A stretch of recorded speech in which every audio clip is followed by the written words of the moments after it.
Hello guys, तो कैसे हैं आप सभी। आज हम लोग स्टार्ट करने वाले हैं merits of partnership. Merits of partnership की जब भी हम बात करेंगे तो पहला क्या लिखा हुआ, ease of formation and closure. मतलब पार्टनरशिप एक ऐसा पार्टनरशिप है, मतलब एक ऐसा क्या कहते हैं कि हमारा फॉर्म्स है। पार्टनरशिप हमारा एक ऐसा फॉर्म है जिसमें क्या होता है कि हम फॉर्मेशन मतलब कि फॉर्म करना, बनाना और क्लोज करना बहुत इजी है। ईज का मतलब बच्चों यहाँ पे क्या है, इजी है। ईज का मतलब क्या हो गया, इजी है। फाइन, क्लियर है। ईज का मतलब होता है इजी है। सो नाउ पहला पॉइंट हम लोगों ने मेरिट्स ऑफ पार्टनरशिप के अंदर पढ़ा कि ease of formation and closure, मतलब कि पार्टनरशिप बनाना बहुत आसान है और बंद करना भी बहुत आसान है। क्लियर है। और सेकेंड पे हम लोग आएंगे तो क्या लिखा है, बैलेंस डिसीजन मेकिंग। जब कभी भी हम लोग पार्टनरशिप की बात करेंगे तो इसमें जो डिसीजन मेकिंग है वो हमेशा बैलेंस रहता है। सभी पार्टनर्स मिलजुल कर काम करते हैं, एक दूसरे का हेल्प करते हैं, कोऑर्डिनेशन में रहते हैं और जो ये डिसीजन मेकिंग करते हैं ये मिलजुल कर करते हैं। तो ये बहुत अच्छा मेरिट्स है किसका, पार्टनरशिप का। Now we will shift on next, that is more funds. आप सभी को बता दें, जब कभी भी हम लोग पार्टनरशिप की बात करेंगे तो पार्टनरशिप से पहले हम लोगों ने एक पढ़ा था सोल प्रोप्राइटरशिप। सोल प्रोप्राइटरशिप में ये होता था कि अगर जो सिंगल अकेला मालिक है तो वो ज़्यादा से ज़्यादा फंड नहीं लगा पाता था, वो ज़्यादा से ज़्यादा अपना कैपिटल नहीं लगा पाता था। अगर ज़्यादा से ज़्यादा वो कैपिटल लगाएगा तो 1 लाख, तो उसका टोटल कितना होगा शोर प्रोप्राइटरशिप में, 1 lakh. But now here in partnership की जब हम बात करेंगे, पार्टनरशिप की जब हम बात करेंगे तो there are lots of partner are there in fine. बहुत सारे पार्टनर्स हैं इस पार्टनरशिप फॉर्म में। तो आप ही बताइए, जब एक से ज़्यादा, मतलब सपोज करते हैं कि यहाँ पे 10 पार्टनर्स हैं और 10 पार्टनर्स सभी लोग 1-1 लाख रुपीज़ लाएंगे तो हमारे पास मोर फंड्स 10 लाख रुपया हो जाएगा। ज़्यादा होगा कि नहीं होगा। शोर प्रोप्राइटरशिप अकेला है, वो ज़्यादा से ज़्यादा कितना लाएगा, सपोज करते हैं 1 लाख रुपीज़। पर अगर हम पार्टनरशिप की बात करेंगे और ज़्यादा पार्टनर्स हैं तो ज़्यादा पार्टनर्स, ज़्यादा पैसा, ज़्यादा फंड, ज़्यादा कैपिटल। क्लियर है। तो होप आप सभी को समझ में आ रहा होगा कि इसमें सपोज करते हैं कि 10 मेंबर हैं, 10 पार्टनर्स हैं। तो जब 10 पार्टनर्स रहेंगे तो लगभग लगभग वो 10 लाख रुपीज़ लेते आएंगे। क्लियर है। तो इसमें ज़्यादा फंड रहता है। पार्टनरशिप में क्या होता है, ज़्यादा ज़्यादा पार्टनर्स रहते हैं और ज़्यादा फंड रहता है। फाइन। तो this is also a merits of partnership, this is most important merits है। आप इसको बहुत अच्छे तरीके से याद कर लीजिए। तो पहला हम लोगों ने पढ़ा, पहला, दूसरा, तीसरा, नौ हम लोग चौथा पढ़ने वाले हैं, that is sharing of risk. Sharing of risk का मतलब क्या है कि जो भी रिस्क आता है ये सभी पार्टनर्स एक दूसरे को मिल बांट कर ये रिस्क को क्या करते हैं, बियर करते हैं। मतलब अपने रिस्क को ये लोग बांट लेते हैं। फाइन। हर एक चीज़ मिल बांट कर करते हैं ये लोग। तो इसमें ये मेरिट्स है कि ये लोग जो रिस्क होता है कोई अकेला नहीं झेलता है, ये लोग मिलकर ही रिस्क का सामना करते हैं। क्लियर है। सिक्रेसी का मतलब ये है कि पार्टनरशिप के अंदर वो कितना प्रॉफिट हुआ, कितना लॉस हुआ, कोई भी चीज़ बाहर ये नहीं जाता है। ये लोग सीक्रेट रखते हैं, पब्लिक को नहीं बताते हैं, पब्लिक को नहीं दिखाते हैं, ये सभी कुछ सीक्रेट रखते हैं। तो ये भी मेरिट्स है किसका, पार्टनरशिप का। Now we will shift on limitation of partnership. हम लोग क्या पढ़ने वाले हैं, लिमिटेशंस ऑफ पार्टनरशिप। जब कभी भी हम लोग लिमिटेशन ऑफ पार्टनरशिप की बात करेंगे तो उसमें पहला आता है आपका अनलिमिटेड लायबिलिटी। जैसा कि बच्चों आपको मैंने बताया था कि जब भी लायबिलिटी की हम बात करेंगे तो लायबिलिटी में दो होता है, एक लिमिटेड लायबिलिटी, एक क्या होता है, अनलिमिटेड लायबिलिटी। एक क्या होता है, लिमिटेड लायबिलिटी, एक क्या होता है, अनलिमिटेड लायबिलिटी। तो फाइन, हम लोग यहाँ पे ये जानने वाले हैं कि अनलिमिटेड, हम लोगों ने बहुत सारे लेक्चर्स में देखा अनलिमिटेड लायबिलिटी का मतलब। बट अगर आप इस लेक्चर को नए हैं, आप इस लेक्चर को, ये लेक्चर पहला आपके लिए, तो यहाँ पे आपको जानना बहुत ज़रूरी है कि व्हाट इज़ अनलिमिटेड लायबिलिटी।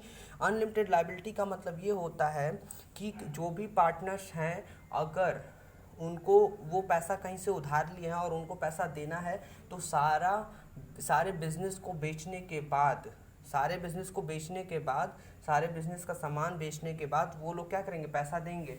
और पूरा बिजनेस बिक जाने के बाद, पैसा देने के बाद फिर भी अगर आपको पैसा देना होगा तो ये सभी पार्टनर्स की पर्सनल प्रॉपर्टी को बेचकर जो पैसा हम लोग पेमेंट करते हैं तो वही हो जाता है unlimited liability. It means unlimited liability का मतलब ये होता है कि जब कभी भी हमको पेमेंट करना होता है और पेमेंट करने के लिए हमारे पास बिजनेस में कुछ नहीं बचा रहता है और हम लोग पर्सनल प्रॉपर्टी के साइड मूव करते हैं, पर पर्सनल प्रॉपर्टी में से अपना ज़मीन हो गया और फोर व्हीलर्स हो गया, टू व्हीलर्स हो गया, सभी चीज़ों को बेचकर, पर्सनल प्रॉपर्टी को बेचकर और जो भी उधार रहता है उसको पे ऑफ करना होता है, वो अनलिमिटेड लायबिलिटी होता है। लिमिटेड लायबिलिटी का मतलब जो बिजनेस तक सीमित रहे, और अनलिमिटेड लायबिलिटी का मतलब जो पर्सनल प्रॉपर्टी में से हमको क्या करना हो उसको बेचकर फिर पे ऑफ करना हो जितना भी हमारा उधार है, डेब्ट है। फाइन। तो हम लोगों ने यहाँ अनलिमिटेड लायबिलिटी समझ लिया। तो सबसे पहला लिमिटेशन ऑफ पार्टनरशिप क्या है? Unlimited liability. सभी पार्टनर्स का अनलिमिटेड लायबिलिटी रहता है, क्लियर है। और लिमिटेड रिसोर्स, लिमिटेड रिसोर्स का मतलब समझिए कि जितने भी पार्टनर्स हैं, फाइन, तो जितने भी पार्टनर्स हैं तो वो कभी कभी ऐसा होता है कि सारे पार्टनर्स वो ज़्यादा रिसोर्स नहीं बना पाते हैं। क्या होता है, कभी कभी ये होता है कि वो सारे पार्टनर्स, उन सभी पार्टनर्स के पास जो होता है ये लिमिटेड रिसोर्स रहता है। मतलब जो कुछ भी रिसोर्स रहता है वो क्या रहता है, लिमिट में रहता है, बहुत अधिक मात्रा में नहीं रहता है, बहुत उनका कम रहता है। Okay fine. होप आप सभी को बहुत अच्छे समझ में आ रहा है। अगर आपको नहीं समझ में आ रहा है तो मैं इसमें बहुत समझा सकता हूँ और अच्छे से। देखिए, लिमिटेड रिसोर्स में आपको ये लिखना होगा कि जो इसमें नंबर्स रहते हैं, नंबर ऑफ पार्टनर्स रहते हैं, मतलब इसमें रेस्ट्रिक्शन रहता है कि आप ज़्यादा पार्टनर्स नहीं ला सकते।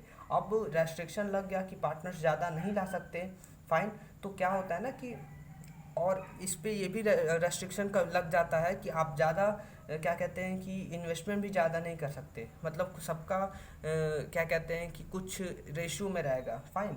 तो वो जो लोग इन्वेस्टमेंट करते हैं तो ज़्यादा लार्ज स्केल पे सफिशिएंट काफ़ी नहीं रहता है। तो इसमें बस सिंपल सा ये लिखना है आपको कि सबसे इम्पॉर्टेंट चीज़ ये है कि रेस्ट्रिक्शन लगा रहता है कि ज़्यादा पार्टनर्स नहीं आ सकते। इसमें क्या लगा रहता है कि ज़्यादा पार्टनर्स नहीं आ सकते हैं, रेस्ट्रिक्शन लगा रहता है। और जब ज़्यादा पार्टनर्स नहीं आ सकते, और इसमें भी मतलब कि वो कैपिटल इन्वेस्टमेंट कितना वो इन्वेस्टमेंट करेंगे ये भी बहुत अच्छे तरीके से उसमें क्या है, रेस्ट्रिक्शन लगा रहता है। मतलब वो ज़्यादा भी नहीं कर सकते, सब पे रेस्ट्रिक्शन लगा रहता है। ज़्यादा पार्टनर्स नहीं आ सकते हैं, बहुत ज़्यादा ये लोग कंट्रीब्यूशन भी नहीं कर सकते हैं, इन्वेस्टमेंट नहीं कर सकते हैं। तो इसी के रीज़न से क्या होता है कि वो लार्ज स्केल पे बिजनेस को तैयार नहीं कर पाते हैं। क्या वो लार्ज स्केल पे बिजनेस को तैयार नहीं कर पाते हैं? तो यही रीज़न है कि उनको बहुत सारा प्रॉब्लम फेस करना होता है, बहुत सारा प्रॉब्लम फेस करना होता है, क्लियर है। तो लिमिटेड रिसोर्स के अंदर आप समझ गए होंगे कि बहुत कम अमाउंट में ही पैसा रहता है, फाइन, क्लियर है। अब आते हैं पॉसिबिलिटी ऑफ कॉन्फ्लिक्ट में। देखिए, कभी कभी क्या होता है कि झगड़ा होने का संभावना रहता है। जैसा कि हम लोग जानते हैं, एक लोग तो रहते नहीं है, ग्रुप ऑफ पीपल रहते हैं, बहुत सारे लोग रहते हैं, ठीक है। तो जब भी बहुत सारे लोग रहेंगे और डिसीज़न करना होगा, क्लियर है, जब भी बहुत सारे लोग होंगे डिसीज़न करना होगा, तो किसी का कुछ और ओपिनियन है, किसी का कुछ और ओपिनियन है, किसी का कुछ और ओपिनियन है, सभी का अलग अलग राय है कि कोई कुछ और कह रहा है, कुछ और कर रहा है, तो सभी का ना अलग अलग है। तो जब यहाँ पे मिसमैच होगा तो इन सभी में क्या होगा, झगड़ा होने का संभावना है, फाइन। तो इसी में क्या हो जाता है, ये एक दूसरे में कभी झगड़ लेते हैं। कॉन्फ्लिक्ट मतलब होता है झगड़ा। तो ये लोग जब झगड़ लेंगे तो पॉसिबिलिटी बनी रहती है। तो ये भी एक लिमिटेशन है कि जहाँ ग्रुप ऑफ पीपल काम करते हैं, ये पार्टनरशिप फर्म के अंदर जो सारे पार्टनर्स रहते हैं, इन लोगों का जब ओपिनियन नहीं मिलेगा, अलग अलग रहेगा, तो यहाँ पे झगड़ा होने की संभावना हमेशा बनी रहती है, क्लियर है। तो नाउ हम लोग नेक्स्ट पढ़ेंगे लैक ऑफ कॉन्टीन्यूटी। देखिए, लैक का मतलब होता है कमी, कॉन्टीन्यूटी का मतलब होता है जो कॉन्टिन्यू, मतलब जो चलता रहता है, ठीक है। तो इसमें कॉन्टीन्यूटी की कमी रहती है। जैसे कैसे हम बता रहे हैं आपको कि जो पार्टनरशिप फर्म है, बहुत सारे लोग हैं, बहुत सारे पार्टनर्स में से एक पार्टनर्स डेथ कर गया, मर गया, तो बाकी पार्टनर्स क्या कह रहे हैं कि चलो अब एक मर गया तो क्या हुआ, इस बिज़नेस को अब हम लोग बंद करेंगे। तो वहाँ पे बिज़नेस को बंद करना होता है, फाइन। एक मर गया, एक पागल हो गया, तो अब सभी जितने बाकी रहते हैं वो लोग कहेंगे कि नहीं, अब इसको बंद करना होगा। तो ये हमेशा अक्सर होता है कि ये लंबे समय के लिए कॉन्टिन्यू बेसिस पे ये बिजनेस चल नहीं पाता है। तो ये लिमिटेशन ऑफ पार्टनरशिप में क्या आ गया, लैक ऑफ कॉन्टिन्यूटी, क्लियर है। नाउ हम लोग नेक्स्ट शिफ्ट होंगे, फिफ्थ पॉइंट है, यहाँ पे लिखा लैक मीन्स कमी, लैक ऑफ पब्लिक कॉन्फिडेंस। मतलब जो पब्लिक रहती है ये पार्टनरशिप पे बिलीव नहीं करती है। क्यों नहीं बिलीव करती है? क्योंकि हम लोग जो अपना सीक्रेट हर एक चीज़ रखे रहते हैं, सब कुछ हम लोग सीक्रेट रखते हैं, पब्लिक को कुछ दिखाते नहीं हैं, तो इसलिए पब्लिक का जो कॉन्फिडेंस रहता है वो मतलब बहुत कम रहता है, बहुत कम रहता है, क्योंकि उनको पता ही नहीं चलता है कि इस पार्टनरशिप में फ़ायदा हो रहा है कि नहीं हो रहा है। ये एक रीज़न है। और दूसरा ये कि वो लोग डरते भी हैं कि ये जितने पार्टनर से झगड़ा उगड़ा कर लेंगे, तो बहुत सारे रीजंस हैं। तो जैसा कि हम लोगों ने पढ़ा मेरिट्स ऑफ पार्टनरशिप और लिमिटेशंस ऑफ पार्टनरशिप, तो इसमें हम लोगों ने 5 पॉइंट्स पढ़ा ऊपर, और नीचे हम लोगों ने कितना पढ़ा, 5 पॉइंट्स। तो आप अगर ये 5 पॉइंट बहुत अच्छे तरीके से इसको कर लेते हैं तो आपका बहुत अच्छे तरीके से क्लास 11th में आपका एग्ज़ाम बहुत अच्छा जाएगा। आप इसको अच्छे से पढ़ लीजिए। इसके बाद बहुत अच्छी चीज़ ये है कि आप सभी टॉपिक्स के अंदर का सेल्फ स्टडी करिए। बुक में प्रॉपर तरीके से कैसे लिखा हुआ है ये आपको देखना बहुत ज़रूरी है। Self study is necessary for you, self study is important for you. Fine. तो आपको सेल्फ स्टडी करना है, इस चीज़ को आप मानिए। और जितना भी पॉइंट्स हम लोग यहाँ पे पढ़ा आप इसको याद करिए, और इसके अंदर प्रॉपर तरीके से कैसे लिखना है आपको प्रेजेंटेशन करने आना चाहिए, क्योंकि बहुत सारे अक्सर 80% बच्चे फंस जाते हैं कि उनको प्रेजेंटेशन करने में प्रॉब्लम होती है, क्या लिखें ये फंस जाता है क्वेश्चन। तो अगर आपको जानना है कि क्या लिखें तो आप सेल्फ स्टडी ज़रूर करिए। फाइन। नाउ हम लोग आगे पढ़ेंगे टाइप्स ऑफ पार्टनर्स, बट अभी हम लोग इसमें टाइप्स ऑफ पार्टनर्स नहीं पढ़ सकते। हम लोग नेक्स्ट लेक्चर में देखेंगे क्या टाइप्स ऑफ पार्टनर्स। एक प्यारा सा क्वेश्चन आपसे हमारा, क्या आप टाइप्स ऑफ पार्टनर्स जानते हैं? How many types of partners? आप अपने माइंड में सोचिए कि कितने प्रकार के पार्टनर्स हो सकते हैं। तो हम लोग नेक्स्ट लेक्चर में देखेंगे व्हाट टाइप्स ऑफ पार्टनर्स। तो इसी के साथ आपको वीडियो कैसा लगा, आप इस वीडियो को लाइक करिए, सब्सक्राइब करिए। फाइन। और जो बगल में बेल आइकन है उसको ज़रूर आप प्रेस कर दीजिए कि जितने वीडियो लेक्चर्स आएँ आपको सभी वीडियो लेक्चर्स के नोटिफिकेशन मिले। और अपने दोस्तों को शेयर करिए, और वीडियो कैसा लगा आप कमेंट ज़रूर करिए। इसी के साथ थैंक यू सो मच। मैं सौरभ चौरसिया आप सभी का बहुत बहुत दिल से धन्यवाद करता हूँ।